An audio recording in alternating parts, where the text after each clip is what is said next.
Good morning and welcome to the Wavy Digital Desk. I'm your host, Sarah Good. Today we're talking all about the eclipse. So we're just a few days away from Monday, April 8th solar eclipse. I don't know if you're watching here in Hampton Roads or traveling across the country to catch it in its totality. But today we're going to be talking about how you can be prepared and, let us know in the comments if you have any questions or where you're watching from. Today we have a special guest, astronomy manager at Virginia Living Museum, Dr. Kelly Herbst, and she's going to talk to us about how to be prepared, what the solar eclipse is, and more. And they have a lot of fun events coming up too at the museum. So I'm going to bring her on now. Kelly, thank you so much for joining us this morning. Hi, my pleasure. I guess the first thing I want to say, and as astronomy manager, I'm sure you have, a personal as well as work interest, but what was the first thing in leading up to this that you were really excited about? Getting to see a total solar eclipse is probably the most amazing thing you'll ever do. It really is, in a lot of ways, almost life-changing. It's really incredible to be present at one of these events. I got to see the one in 2017, and there was no way I was going to miss totality 7 years later. So we're getting ready. My family's getting ready to leave today. We're going to be traveling to totality. Amazing. And I know that's the same case for some of our meteorologists here as well, just from their interest, but also their interest they share on air, getting to go out there. And we've heard from a lot of people already that are traveling to different places that are actually moving around. I think Texas to New York, you're seeing some different weather patterns play out, but we'll see, how that goes for everyone. But, to start, can you just talk a little bit about, I know everyone hears these words, eclipse, lunar eclipse, solar eclipse, but really what is the solar eclipse that we're going to see on Monday? Okay, so whenever you have an eclipse takes place, what an eclipse really is when one celestial body casts a shadow on another celestial body. So what we're seeing in this case is the moon is going to cast a shadow onto the Earth. That's a solar eclipse. And basically what happens from our perspective, since we're sitting on the Earth, is we see the moon cover up the surface of the sun. If we see a lunar eclipse, that's when the Earth casts a shadow on the moon. So in that case, the Earth has to move between the moon and the sun. And that's how our shadow ends up on the moon. But for this one, for a solar eclipse like this, we're actually watching the moon pass in front of the face of the sun. So that's why it gets dark during the day if you're at totality. And you're seeing some video here if you're joining us that will be playing throughout the conversation, just different examples and different images that have been, taken over the years. And some people, obviously going to look, you can see there, obviously in that example, you're seeing right here a very sped up version of, the moon going in front of the sun. With the solar eclipse as well, we talk about totality when you're seeing it as it is right now on the screen, completely covering.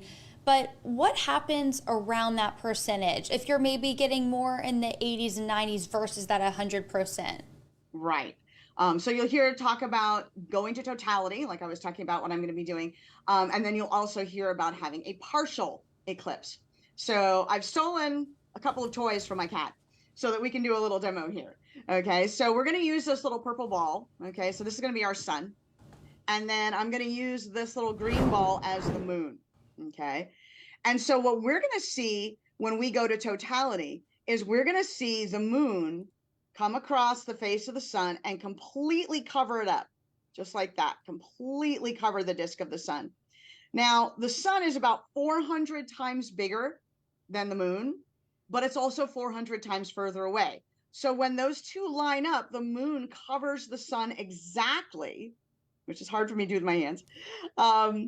And when that happens, the cool thing is when the surface of the sun is completely covered, you get to see the atmosphere of the sun, the stuff that's around the sun that normally we can't see because the face of the sun, that surface, is so bright. Okay. So that's what happens. It gets dark during the daytime. You see this beautiful halo around the sun. That's the sun's atmosphere. It's really, really cool. Virginia is not on the path of totality. Remember, the Earth is really big compared to the moon. Right? The moon is about a quarter of the size of the Earth. So the moon's shadow is a lot smaller than our planet. So that shadow only goes across a small area of the Earth. For the rest of us here in the continental United States, like here in Virginia, what we're going to see is going to look more like this. That same kind of thing is going to happen, right? You're still going to have the sun, you're going to have the moon. But what's going to happen here in Virginia is the moon's going to come up this way and it's going to stop covering the sun about there. and then it's going to start to slide away. So the whole surface of the sun will never be covered here in Virginia. So we'll see about almost 80% of the surface of the sun covered. But that means that 20% of the surface of the sun is still sending light to you. So you're not going to have total darkness. It will, you won't be able to see that corona, the atmosphere of the sun, but it's still really cool. And at 80%, one of the things you want to watch, if you're outside, if you're watching the eclipse, take note of what shadows look like. Like, look at the shadows of like your shadow or a shadow of a tree or something like that. You'll start to notice the quality of the light changes. When a lot of the sun gets covered, light starts to look a little different because you're not getting as much sunlight as you usually do. And so things start to look a little strange. So that's really kind of a cool effect. And using those set glasses, those protective glasses, and we'll get into some of those safety precautions in just a second, but using that, obviously you'll be able to see right through that lens maybe a little bit more of the vision of sort of what's happening in the in the sky. Oh, absolutely. Yeah, you definitely want to have some way to protect your eyes from the sun, right? I mean, we know that we can't really stare at the sun, right? If you look at the sun with unprotected eyes, your brain is going to very quickly tell you, no, no, no, don't do that. Right. It's going to make you look away very quickly because it hurts, right? If you try to stare at the sun, you can actually do damage to your retina if you try to stare at the sun for too long. You get a condition called solar retinopathy. And that's permanent. That's permanent damage that you're doing to the interior of your eye. So you don't ever want to stare at the sun without some form of protection. Now, a lot of people think, oh, I'll just put my sunglasses on.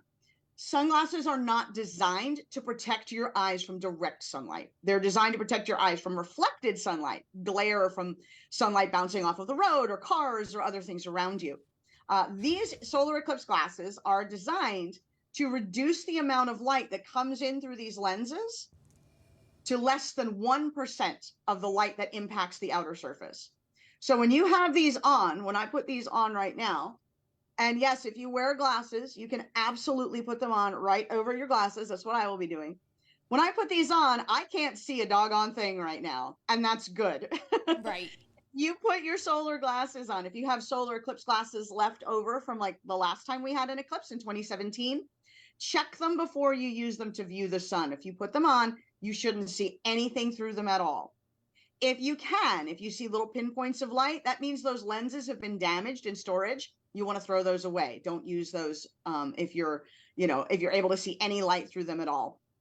You also want to be careful if you've purchased your glasses online. You want to make sure that the glasses you have received have an ISO mark or an ISO mark. It's actually called ISO. It's an international standards organization, and they set the standards for how much light these have to be able to block. Okay, so you want to see that ISO mark on your glasses. Of course, unfortunately, unscrupulous people will counterfeit that mark as well. So the other great way to test your glasses, use your cell phone. Okay, take your cell phone. I'm going to open mine up here. Turn on your flashlight. Okay, so you can see the flashlight from my glasses there. And if I put the flashlight, right, I'm going to do it the proper way. I have it backwards. Okay, so if I sign that to the front, you can just barely see that pinpoint there? Right, that little circle right there. Bulb inside my phone. Okay, that's all that should be able to get through. And to get that, I've got that thing right up against the lenses of the glasses. So if you see any more than the barest little pinpoint of light coming through, then throw those glasses away. They're not safe. Right. And I mean, we hate that people are sort of trying to make money off of, a potentially very dangerous situation for yourself, for your eyes and for your vision. But those are great. And thank you for having, hands-on props ready to go, to sort of demonstrate that. Because, using the flashlight and sort of demonstrating what you can see through the glasses is so important, I imagine, for what you just said. Just to reiterate it for people joining us, I see people sort of tuning in back and forth, Yep. for both making sure that if they are older, that they still have the same quality, and also making sure that they're not fake and they're not, ripped off of what the actual original ones should be. Exactly.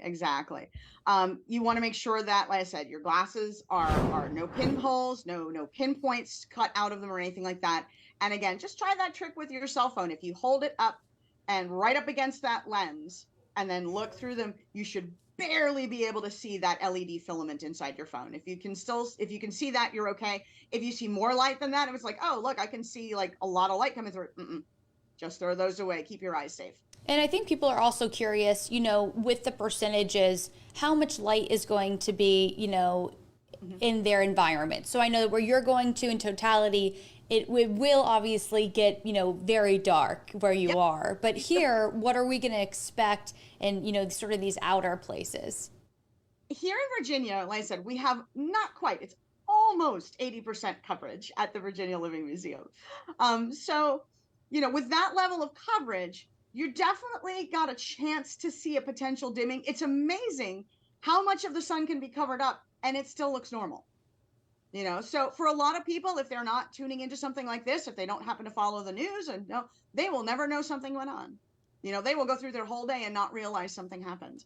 But if you're paying attention, if you want to watch the eclipse, and as I said, you want to pay attention to that quality of light as we get close to the timing for maximum coverage of the sun, which here in the Eastern time zone, the eclipse is going to begin. The moon is first going to come in contact, right, covering the surface of the sun. Starts at about 2 o'clock in the afternoon, right around 2 p.m.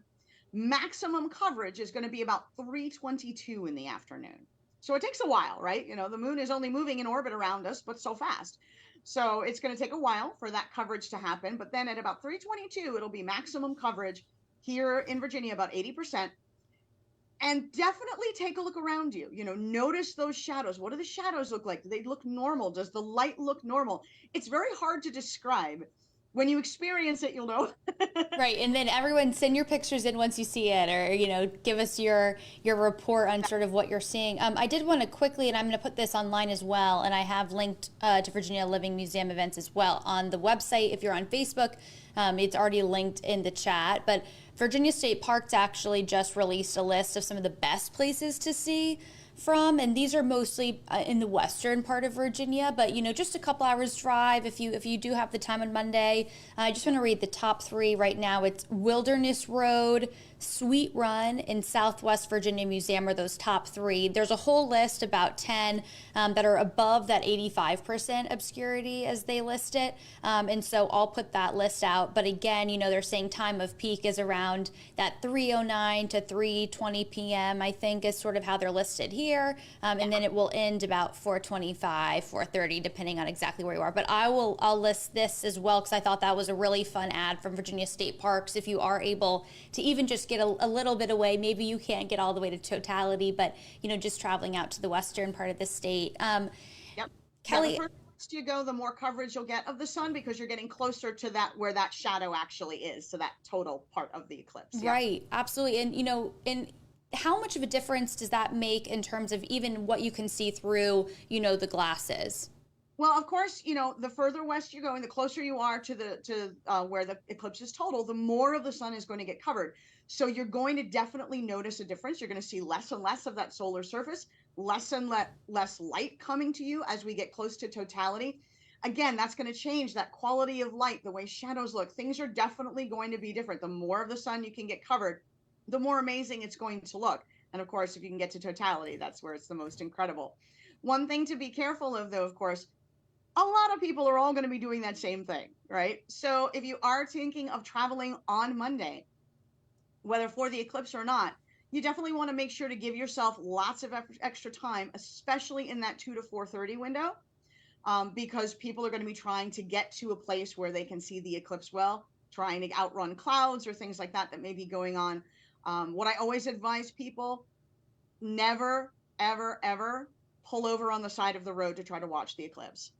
You're setting yourself up for a dangerous situation. Just pulling off to the side of the road is not safe enough. You don't want to take the chance of being involved in any kind of a traffic accident just to see the eclipse. Get where you want to be to watch the eclipse, hunker down, stay there. Yeah, it can be disappointing if the clouds roll in, but it's a lot safer if you're not trying to drive around.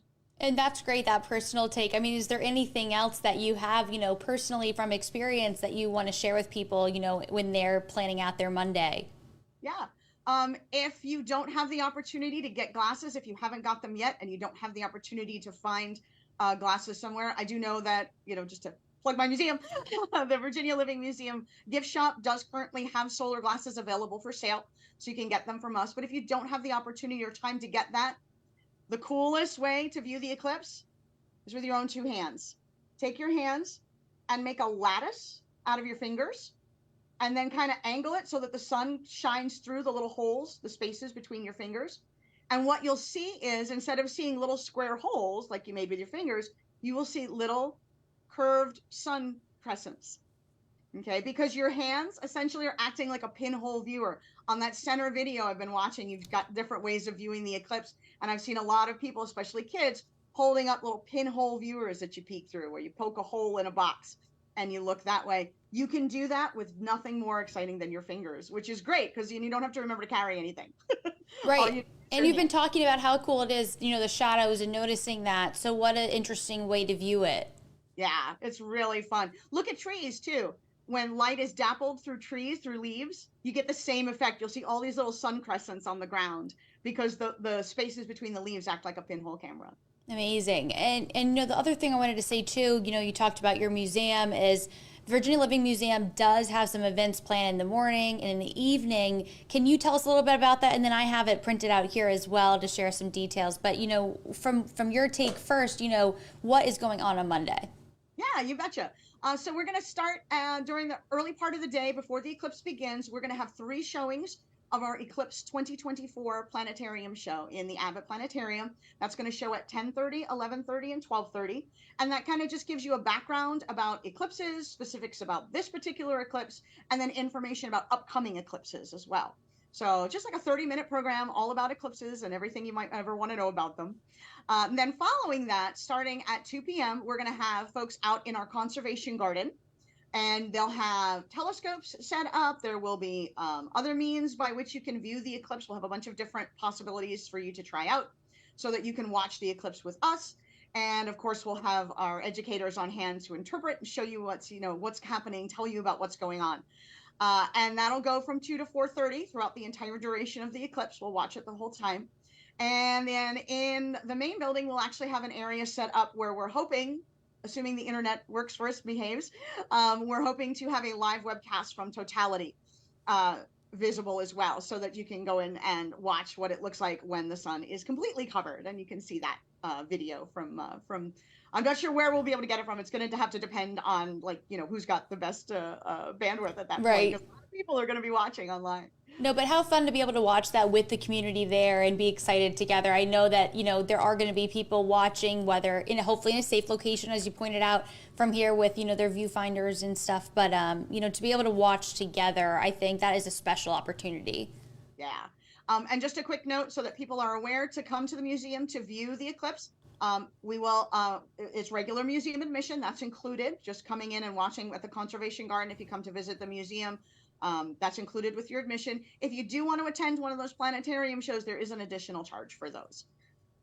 No, great to know. And I'll make sure that is all on wavy.com, whether people are watching now or I'm sure over the weekend, people are going to be typing in how to get ready, and hopefully they'll be able to come to wavy.com. I did want to say too, how unique is this opportunity? I just, did a little research before. The next one there is one in Alaska that's going to be in about the 2030s, but the next one in North America actually is not until 2044. So people are going to have to wait 20 more years, to have the opportunity. Yeah, it's rare, right? It happens a lot, right? There are eclipses every year, both solar and lunar. Almost every year there's an eclipse. In fact, there are 2 solar eclipses somewhere on Earth every year. The problem is that, like I said, the shadow of the moon is very small, so it doesn't always touch where we are, right? So they happen somewhere on Earth, but 70% Right. covered by oceans. So sometimes you got to be out on the water to be able to see them. And not every eclipse is total. Some are only partials. Some are what we call annular eclipses. We actually had an annular eclipse last October, visible in Texas and other parts of the U.S., where because the moon happened to be a little bit further away from us in its orbit at that time, it can't completely cover the sun. So you have this ring of sunlight left, which is kind of cool. They're usually called ring of fire eclipses, which are awesome. But that means that, again, if you want to see one here in the continental U.S., it's 2044 before we see another one, 20 years. And that one will only be over in the Pacific Northwest. If you want to see one that crosses the US the way this one does, this one goes from Texas all the way up across through Maine, it'll be 2045 before we Wow. have that again. So a lot of people love to plan vacations, to travel to different places to see eclipses. There are people who will chase them around the world. They're usually called eclipse chasers, um, because they literally plan their vacations about how do I get to see the next eclipse on the surface of the earth. So it's a lot of fun, but it can be an expensive hobby because, like I said, sometimes you got to be on a ship in the middle of the ocean. That's the only place to see it. Right. You're traveling planes, trains, and cars to see the sky, which I mean, it is incredible. And, we're so thankful, and I'm sure you all as well, to have these images and to be able to have this to share with people, even if they cannot go, to be able to have these live stream opportunities as well as photos, to obviously educate. And that's one of the other things I wanted to talk to you about, before we wrap up is Virginia Living Museum does have a lot of programming year round, obviously in your planetarium and just in the museum, talking about what is actually in our solar system and talking about what we see in the sky. Can you talk a little bit about that? Sure, absolutely. Yeah, the Virginia Living Museum is designed to showcase the natural environment of Virginia in all of its forms. So we have not only a large collection of live animals, we have a large non-live collection where we have different types of rocks, minerals, all kinds of things from the state of Virginia. And we also talk about the sky, right? The sky above us is also part of our natural history. So we teach a lot about all those different kinds of things. We have, of course, the entire museum itself with all of the wonderful things there to do. We do summer camps for kids. We do, safaris and educational opportunities of all different types throughout the year. So it's really exciting stuff, and it's really, really amazing. One of the things that we do once a month on the second Saturday of every month, we host stargazing. We have a stargazing event where you can come out to the museum after hours in the evening after 5 o'clock. And we have our telescopes out. And if the sky is clear and behaving for us, so we get our telescopes and we do some live sky viewing, and that is completely free. You can come out and look through telescopes and just share the sky with us and enjoy. We do have some planetarium and laser shows that take place on those evenings as well. So we do a little rock and roll fun with some lasers and have a good time, just to kind of celebrate being able to share the sky together. So it's a whole lot of fun. So we'll be doing one of those on April 13th is our next stargazing event, and folks can come out and join us for that. And with luck, the sky will be clear both on April 8th and on April 13th, and we'll get to see some really amazing things going on. Well, it sounds like a lot of dynamic things happening next week, obviously, with the eclipse on Monday and then on the 13th with those events. And as you said, part of what I do is I've also covered, the living local side for Wavy and, events happening. And there's been, you've all have had Pink Floyd, laser nights, and you've had, different bands featured. And I think that's such a fun, unique way really to grasp people's attention too, because that might be what brings them into the museum. You betcha. You betcha. We try to have something for everybody. A lot of folks, a lot of people think about museums as well. That's for kids, right? But we try to cover something for everybody. And we want to make sure that the adults that are coming to visit us are also having that opportunity to learn and to find out something maybe they didn't know before about the state that they're either living in or visiting, whatever's happening, just to learn something new, something different, and find out more about the world around you. And yeah, to have a little fun. Why not? A little Pink Floyd laser show is a good thing every once in a while. Right, completely. Well, Kelly, is there anything else? I know that we probably could have gotten into more of the science. There's so many different pieces of this eclipse that people can look up online, obviously, from NASA and other sites. But is there anything else that you want to highlight before we wrap up today? I would just say the most important thing is get out there and give it a shot. You can't guarantee the weather. The weather is what the weather does. That's going to be what it is. But if you can observe, try to observe. Get out there. If you have solar glasses, use those. It's going to be amazing. But even if you don't, like I said, something as simple as that hand lattice, try to see what you can. Have that experience, because like I said, this is one of those things where it'll be a generation before we have the opportunity to do this again. So it's worth giving it a shot, and just to try to have that new experience. Never stop learning things, right? The more you learn, the more you find out, the greater your enrichment of your life and your experience. So get out there and give it a shot.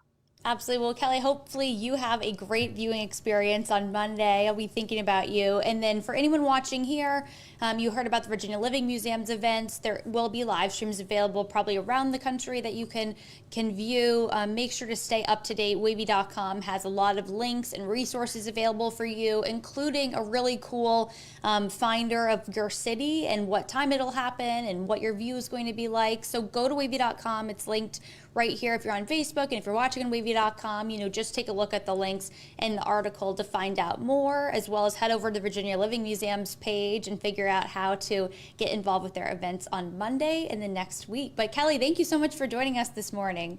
Absolutely, my pleasure. I hope everybody gets clear skies and gets a chance to see it. Right, absolutely. Well, thank you so much, everyone. Have a good one.